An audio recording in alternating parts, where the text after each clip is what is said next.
ঠাকুরগার যুবকেরা, এই রাখালাই শাখায় নবী ও পয়গম্বর, এখন আমি কি করব বলেন? আমার নবী কয় এখন তো কোনো নামাজের সময় না যে তোমাকে নামাজ পড়তে বলবো। আমার নবী কয় এখন রোজার সময় না তোমাকে রোজা রাখতে বলবো। আমার নবী কয় এখন তো হজের মৌসুম না তোমাকে হজ করতে বলবো। তোমার সামনে একটা রাস্তা খোলা, সেটা হলো আল্লাহর দ্বীন কায়েম করার জন্য যুদ্ধের ময়দানে যুদ্ধ করা। এবার ওই রাখালের তরবারি দিয়া নবী কয় যাও যুদ্ধের ময়দানে চলে যাও। ও যুবক, এই রাখাল সবে মাত্র শুধুমাত্র জবান দিয়া কালেমা পড়ে নবীর কথা মানার জন্য যুদ্ধের ময়দানে চলে গেল। তুমুল বেগে যুদ্ধ করতেছে রে বাবা, যুদ্ধ করতেছে, বেঈমানদেরকে মারে, কিন্তু শেষ পর্যন্ত এই রাখালো বেঈমানদের হাতে রাখালো শহীদ হয়ে গেল। একটু জোরে কোন বাবা সুবহানাল্লাহ।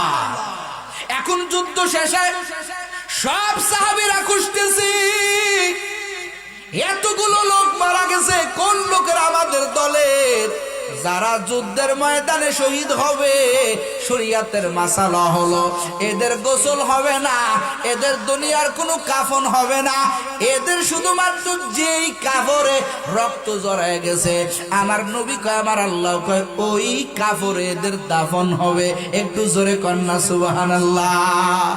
আর এই রক্ত আমার নবী বলেন হাসরের ময়দানে মেশক আম্বরের গিরণ যারা দ্বীনের জন্য শহীদ হবে এদের গায়ের রক্ত তো কিছু সময় চলে গেলে, কয়েকদিন চলে গেলে গন্ধ কয়, কিন্তু যারা আল্লাহর দ্বীন বাস্তবায়নের জন্য যারা দেহের তাজা রক্ত জমিনে ঢেলে দেয় এদের রক্তকে আমার আল্লাহ হাসরের ময়দানে আমার আল্লাহ এমন করবেন।